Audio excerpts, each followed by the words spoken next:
Isinya memang diisi oleh banyak misteri yang menarik untuk dipecahkan. Karena itu para ilmuwan seolah berebut untuk memecahkan misteri alam guna memberikan sumbangsih terhadap ilmu pengetahuan. Tapi tahukah kalian, sebelumnya tanda-tanda akan kebenaran telah dijelaskan di dalam Al-Quran. Ya, ada fakta ilmiah dan sejarah yang ditemukan dalam Al-Quran dan tidak diketahui oleh kebanyakan orang. Apa saja? Berikut ini ulasannya. Asal kehidupan. Tahukah kalian, jauh sebelum Thales menyebutkan bahwa asal kehidupan adalah air, Al-Quran telah menyebutkannya. Pernyataan tersebut jelas tertuang dalam Quran Surah Al-Anbiya ayat 30 yang jika diterjemahkan berbunyi, "Kami jadikan segala sesuatu yang hidup dari air." Apakah mereka tidak percaya? Nah, dalam ayat tersebut dijelaskan bahwa air adalah asal dari kehidupan. Dan faktanya, seluruh makhluk hidup tersusun dari sel, dan bukankah kita tahu bahwa sel-sel sebagian besar terdiri atas air? Bahwa 80% dari sitoplasma sel hewan standar digambarkan sebagai air.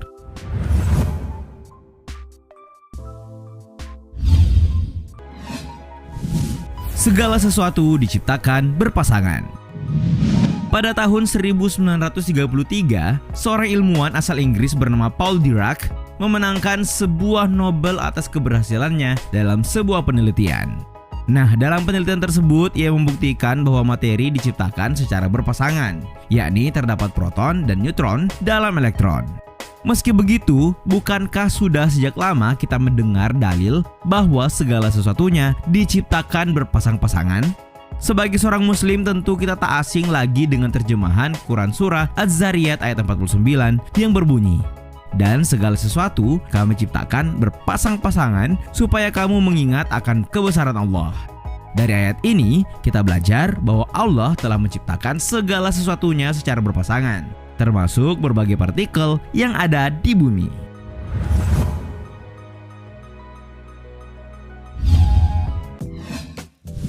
Besi diturunkan dari langit. Perlu waktu bertahun-tahun bagi para peneliti untuk mengungkap dari mana datangnya besi.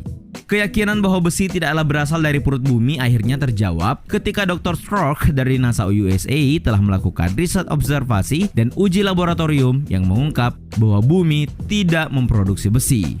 Lalu, benarkah besi diturunkan dari langit? Faktanya, hal ini telah tertuang dalam surah Al-Hadid yang jika diterjemahkan berbunyi, "Kami turunkan besi dengan kekuatan yang melekat, yang besar dan banyak manfaatnya bagi umat manusia." Penjelasannya, jika jumlah besi dalam sebuah bintang telah melampaui batas, maka bintang tersebut akan meledak.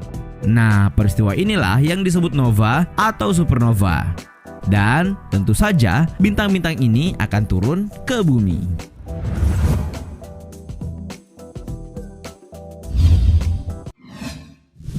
Pelindung langit. Pernahkah kalian membayangkan apa jadinya jika tidak ada langit? Mungkin sebagian besar dari kita telah memahami bahwasanya langit melindungi bumi dari radiasi matahari yang berbahaya bagi seluruh makhluk hidup. Sementara kemungkinan lain mengungkap, jika tidak ada langit maka bumi akan membeku seketika, sebab fakta menyebutkan bahwa suhu di atas langit adalah sekitar minus 270 derajat. Karena itu tidak salah juga jika kita mendefinisikan langit sebagai sesuatu yang sifatnya seperti selimut melindungi bumi. Hal ini sejalan dengan apa yang tertuang dalam Quran Surah Al-Anbiya ayat 32 seperti berikut. Kami membuat langit-langit pelindung, namun mereka berpaling dari ayat-ayat kami.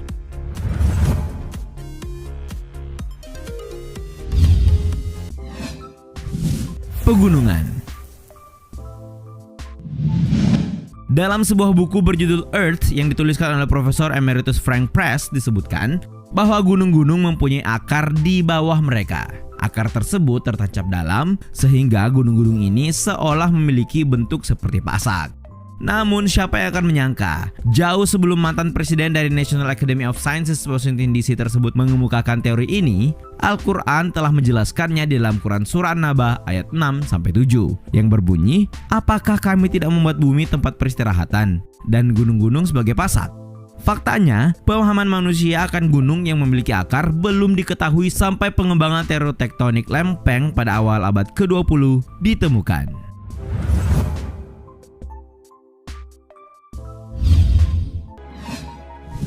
Perluasan semesta. Apakah kalian percaya bahwa alam berkembang dan terus melakukan perluasan? Dan benar saja, penemuan ini muncul beberapa waktu belakangan. Hal ini sejalan dengan yang dikemukakan fisikawan Stephen Hawking dalam bukunya A Brief History of Time. Di dalam buku tersebut ia menulis, penemuan bahwa alam semesta berkembang adalah salah satu revolusi intelektual besar dari abad ke-20. Nah, faktanya saat ilmu astronomi masih primitif, bahkan teleskop belum ditemukan, telah tertuang dalam Al-Quran tentang perluasan alam semesta yang digambarkan melalui Quran Surat Az-Zariyat ayat 47 yang bunyinya seperti berikut. Dan kami yang telah membangun alam semesta dengan kekuatan dan terus mengembangkannya.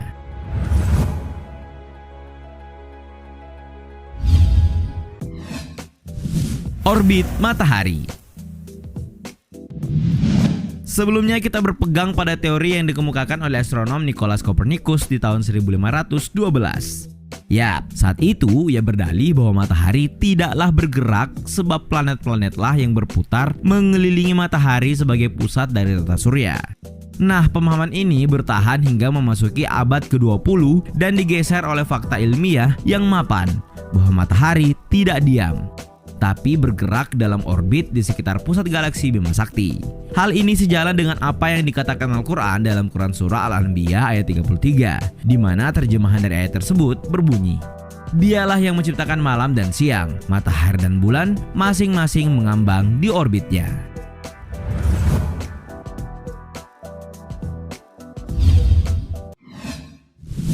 Rasa sakit.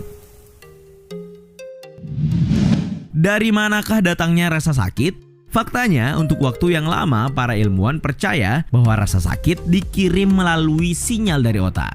Namun penemuan terbaru dalam bidang biologi mengungkapkan bahwa terdapat reseptor rasa sakit di bawah kulit dan tanpa reseptor ini seseorang tidak akan merasakan sakit. Nah, sekarang coba perhatikan potongan ayat berikut. Kami akan mengirimkan orang-orang yang menolak ayat-ayat kami dengan neraka. Ketika kulit mereka telah terbakar habis, kami akan menggantinya dengan yang baru sehingga mereka dapat terus merasakan sakit. Sesungguhnya Allah Maha Perkasa lagi Maha Bijaksana. Dari sini dapat ditarik kesimpulan bahwa rasa sakit tergantung pada kulit.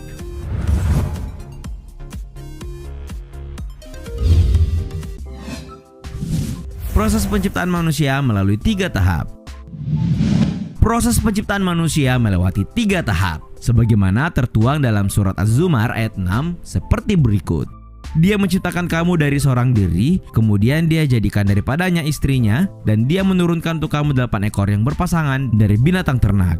Dia menjadikan kamu dalam perut ibumu, kejadian demi kejadian dalam 3 kegelapan. Yang berbuat demikian itu adalah Allah, Tuhan kamu, Tuhan yang mempunyai kerajaan. Tidak ada Tuhan yang berhak disembah selain Dia. Maka bagaimana kamu dapat dipalingkan? Nah, kejadian dalam 3 kegelapan yang dimaksud ini memiliki penjelasan ilmiah. Karena pada kenyataannya, proses penciptaan memang terbagi ke dalam 3 tahap, yakni tahap pre-embrionik, tahap embrionik, dan yang ketiga adalah tahap fetus.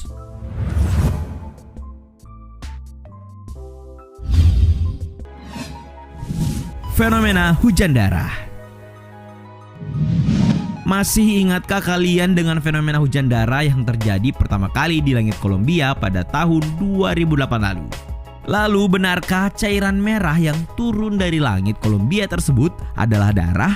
Nah, saat itu bakteriolog setempat memastikan cairan yang jatuh tersebut adalah darah. Terkait fenomena hujan darah, Al-Quran Al-A'raf ayat 133 telah memperingatkan kejadian ini. Maka kami kirimkan kepada mereka angin topan, belalang, kutu, katak dan darah sebagai bukti yang jelas. Tetapi mereka tetap menyombongkan diri dan mereka adalah kaum yang berdosa. Itulah tadi beberapa fakta ilmiah yang dapat ditemukan di dalam Al-Quran. Bahkan jauh sebelum ilmuwan menemukannya, Al-Quran telah menerangkan hal itu. Nah, setelah mengetahui hal ini, masihkah kita meragukan kebenaran kitab yang dibawa oleh Nabi Muhammad SAW? Allahumma rahamna bil Qur'an waj'alhu lana